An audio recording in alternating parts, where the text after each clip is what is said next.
Hey folks, this is my front garden exploding into bloom. Had a very nice spring. Today's a very beautiful day. And first, just gonna go around quickly and show you what the perimeter looks like. And then we'll go and look at each rose in detail, and I will try to name them. All right, so here we go. Okay, gonna do a little stroll through my front yard garden. This first rose, Pope John Paul, certainly one of the best. Tons of bloom, perfect form. Just looks amazing this spring. Next up, got Double Delight. Also blooming very profusely this spring. And show you what the perfect bloom looks like. Many of you probably already grow this one, but I'm always fascinated by the fabulous fragrance and that beautiful bicolor. This is Life of the Party next. This one just starting to bloom. Extremely fragrant Floribunda with some beautiful pastel shades. Next up is Tahitian Sunset. Also multicolor. You see kind of the tan and apricot and pink shades. This year getting a lot of those kind of serrated petals out of this rose, which isn't typical for it, but don't mind it. Next up, starting to bloom, one of my favorites, Neil Diamond, being just massive this year. Usually a late bloomer for me, but always just a terrific variety. And I like the spring bloom the best. In the spring, you get the best balance of white with pink, and just a massive plant here, maybe 6 feet wide, 4 feet tall. Got a companion plant here. This is Limonium status, and got another one here. This is gosh, I forget the name of this one. Oh, Felicia. Felicia kind of looks like a forget-me-not, but good for a hot Mediterranean climate. All right, next up, Miss All American Beauty. A very brightly colored rose. This one is a little past its pink flush, but still providing good color. Got this peppermint carnation. Very suitable for this climate, very happy here, full of blooms. You can see a couple of the blooms are solid, but for the most part has this stripy peppermint look. And next up, one of the real workhorses of the garden, this is Bolero. And you know, see, crazy with bloom here.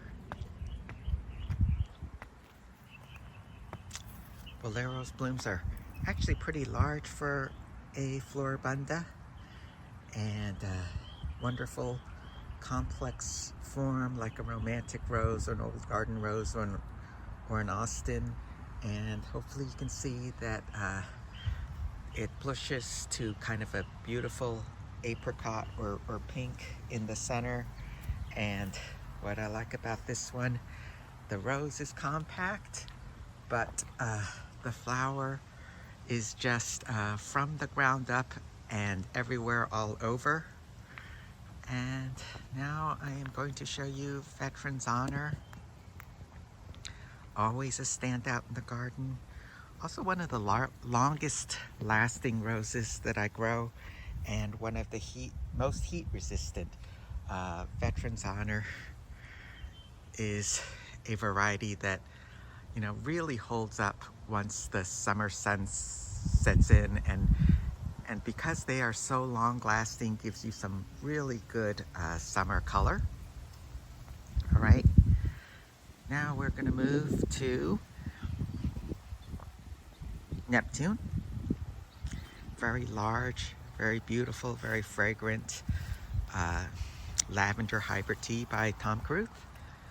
And can't find just the perfect bloom to show you, but very nice rose, very dependable.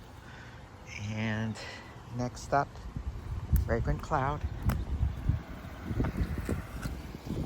And one of my most dependable roses year after year, as the name would indicate, super fragrant, very bright, bold color.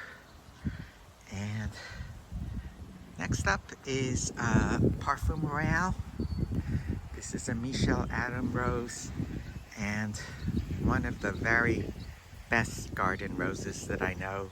You see how healthy and shiny this foliage is, very profuse. The later flushes almost nicer than the first flush, and here you see the perfect bloom, kind of a strong pink color, a little bit of a yellow base, as the name might indicate, super fragrant. And now we got another rose that's just crazy with bloom. This is Moonlight in Paris. And I'm going to show you the craziness of this bloom here. And just loaded with bud and bloom. What I like best about this one, it can look, you know, almost translucent in the correct light. You know, the subtle pearlescent shades of kind of pinky, apricot, and cream.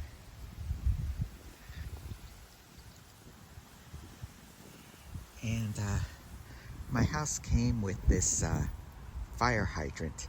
So what to plant next to the fire hydrant? Well, of course, that would be Firefighter.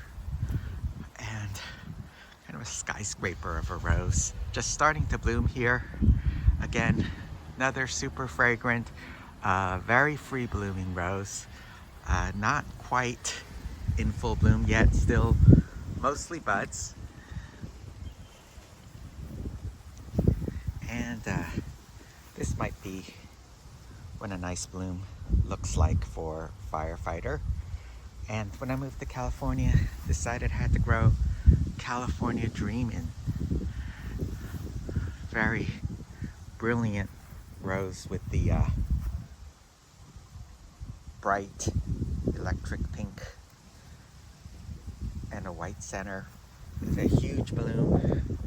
Now these blooms can get to 6 inches or so, looking nice against this blue sage. I think this is Mystic Spires. And here's another view of Tahitian sunset and Memorial Day just starting out. You see those trademark, very serrated petals. Again, another very big rose, very big bloom, and this is what the ideal bloom looks like. It seems like the serration on Memorial Day has given itself to Tahitian sunset. Look at that. Very unusual for Tahitian sunset. Looks very nice with the sage, don't you think? Let me get the focus right. Oh wow. Next up, Peach Swirl.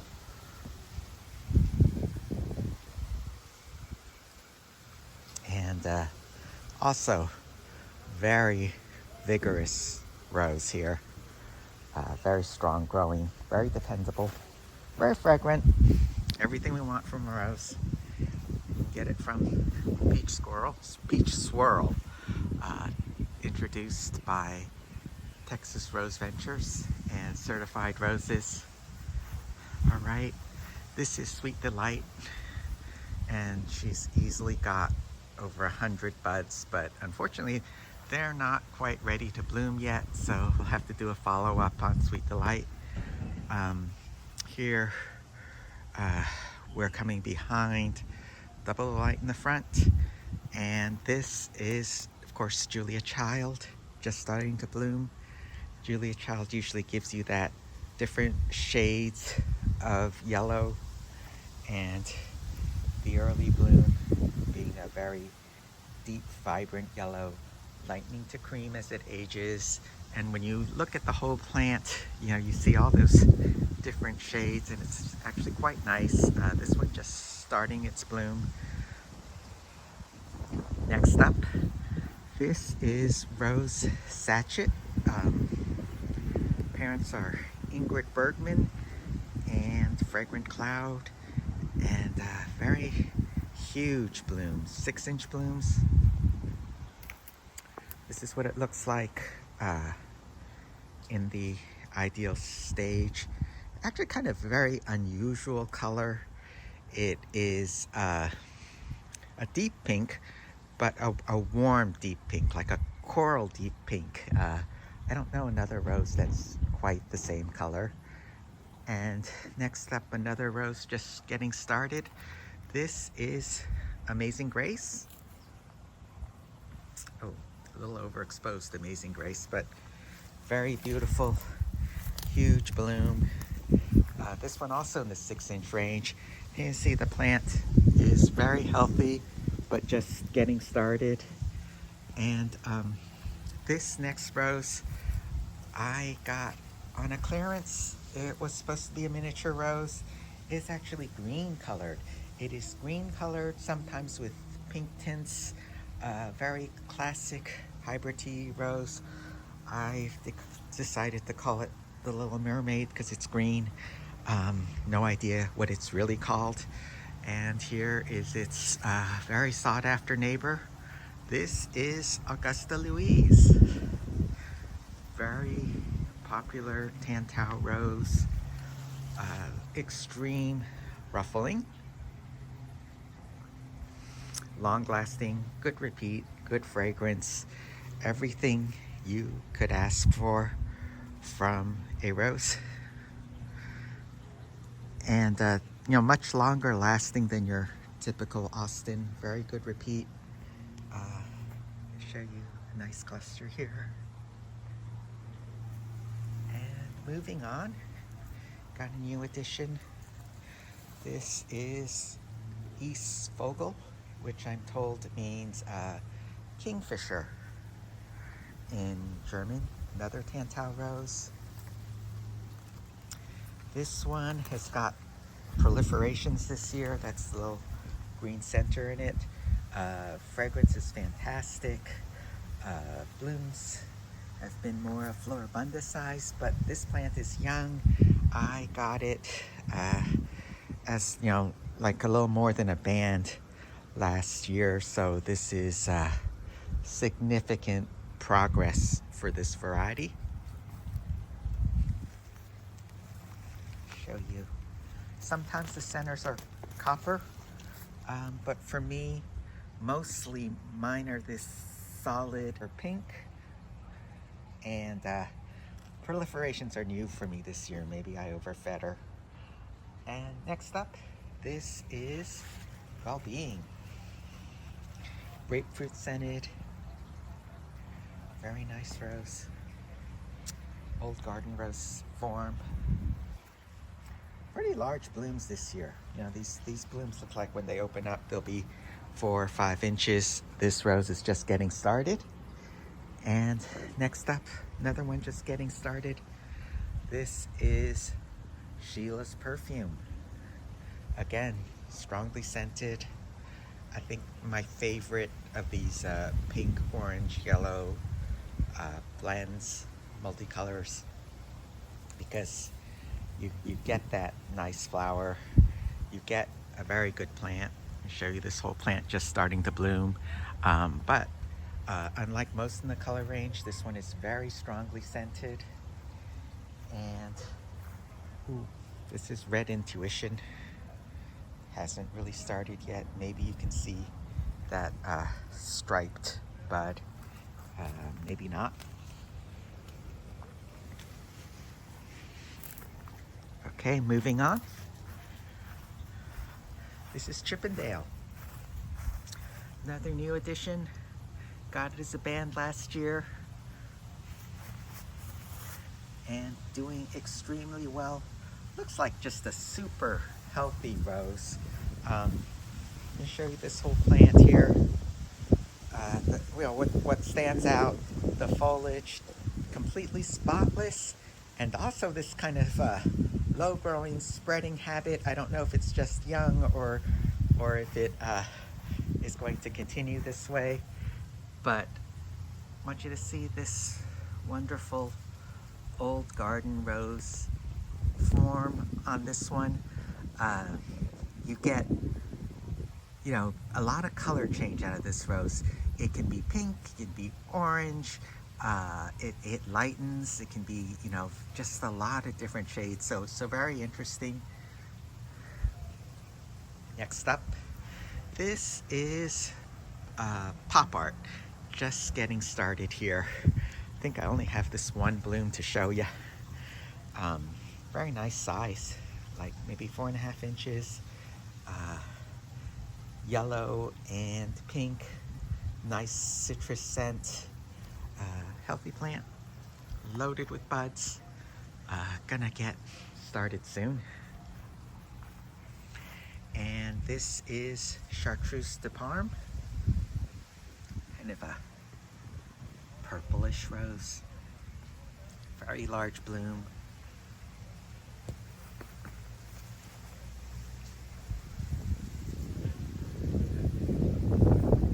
And let me show you the plant. Just getting started. Looks like it'll be very nice this spring, maybe in a week or two. Next up, Francis Dubreuil, Barcelona. Almost a black red rose. Look at how deep that color is. Just like embers glowing from within, and almost black, almost too dark for my camera. Just transplanted this one here, so it's establishing, but has been a very good repeat bloomer for me. Does burn in the heat though, so might want to site it somewhere where there's some afternoon heat. And moving on, one of the most purple roses in the world. This is Minerva. Look at that wonderful purple color.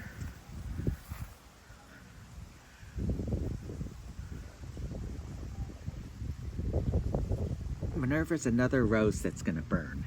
So again, you want to site it away from that afternoon heat.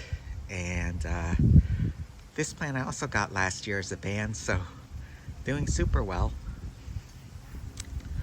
And what else have I got to show you? Okay, this is Poseidon, not in bloom yet.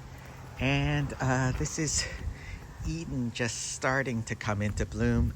Not a whole lot to see. Here it is, your traditional Eden rose with those creamy pink centers and the white edges. And you see I've tried to train it as horizontally as possible to get those laterals. And finally, last rose I'm going to show you is incredibly fragrant Sugar Moon. Just getting started. Lots of nice, elegant buds.